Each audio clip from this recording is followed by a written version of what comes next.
And as we think about technology, one of the things I consider is I've got two young boys, and we'll often talk about, oh, how long can they watch screens and all of this. And I'd love any insight you have on that. But one thing I wonder about is it actually bad for them if this is the world they're going to live in, right? So given that technology is here to stay and it's probably only getting worse and faster and more targeted to you and it's going to steal your attention more, if we just hold off on letting kids use it until later, is that actually of any benefit, or are they just going to be sucked into the same trap? So let's try our best to teach them how to use it in the first place.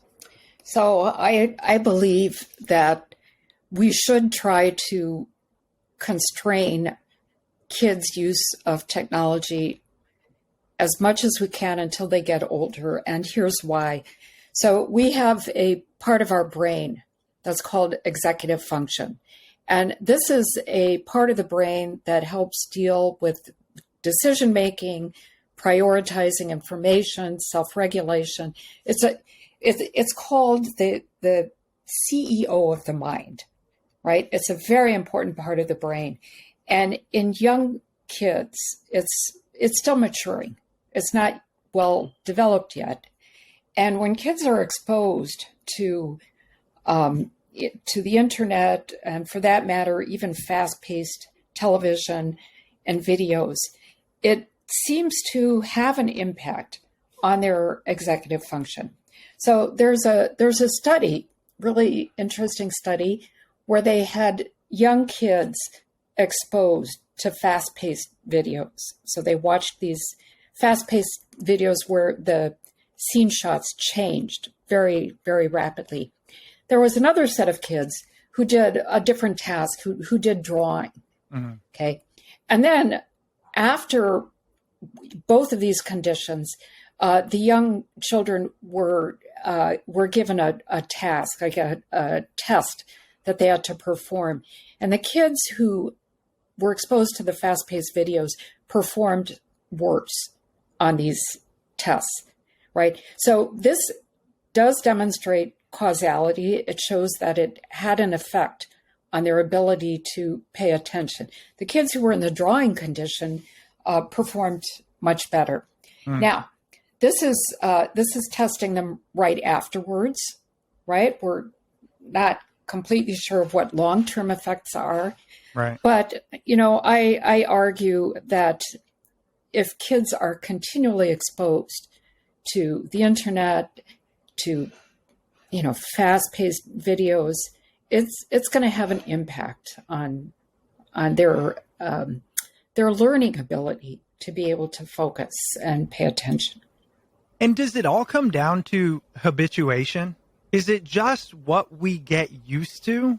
And if so, what is the science behind it? What's going on in our bodies that's forcing us to, if we watch an hour or a year's worth of TikToks, then we are naturally going to change to have less ability to focus. What is that?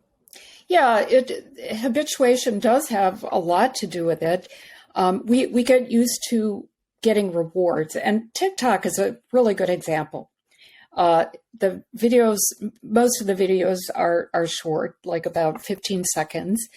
And what's interesting about a TikTok is it mimics the development of a film, in the sense that you have an introduction, you have plot development, and then you have this climax. Mm-hmm. Films generally have a plot resolution. TikTok videos don't. But you have the stages of a film condensed into 15 seconds. So it holds people's attention. And ever so often, you find a TikTok video that's hilarious, right? And it rewards you. And that's called intermittent reinforcement. Like right? slot machines. Like slot machines. You might be losing a lot, but at some point you've got to win. And with TikTok, at some point you're going to find some video that's going to be hysterical. And so it's enough to keep people going, right? They're conditioned, and they learn that they'll be rewarded if they stick to it. And of course, when we do these kinds of easy rote activities, people are happiest, right? And people are drawn to doing what makes them happiest. And happiest simply determined by, created by chemicals, neurotransmitters. Is that fair? Is Yes. that what we're talking about, essentially? Yep. Okay. Yeah. So it really is the analogy many of us have heard that our phone or social media or our computer is essentially a on-demand drug hit is relatively apt. Is that's fair too? Yes, I suppose you could say that. This is a very common explanation. A lot of people talk about dopamine hits, but to some extent, yes, that's what's going on.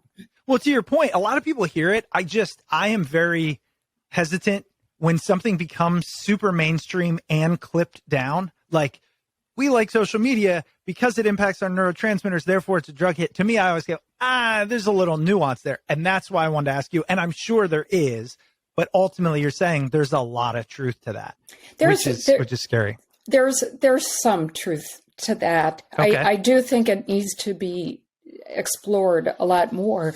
But let me also counterbalance that with the idea that when people do have periods of focused work, they can accomplish something, they can be deeply rewarded, right? Yeah. And when you're deeply rewarded, that's another experience that people seek out and long for. When you play, you're watching TikTok videos, sure, it makes you happy in the very short term, but it's not a deep reward that you're experiencing.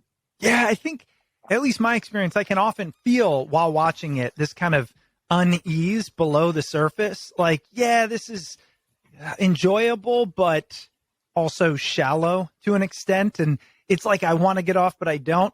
And what you're making me think of, I remember in your book, you mentioned the idea of flow and another type of attention.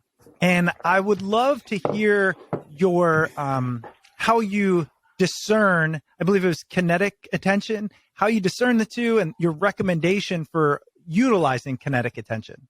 Yeah, so kinetic attention is a term that I use to describe this kind of rapidly switching attention that we find it's pretty commonplace on the screen when we have logged computer activity. So this is an empirical and objective way to measure people's length of time that they're on any particular screen. We find the average to be 47 seconds.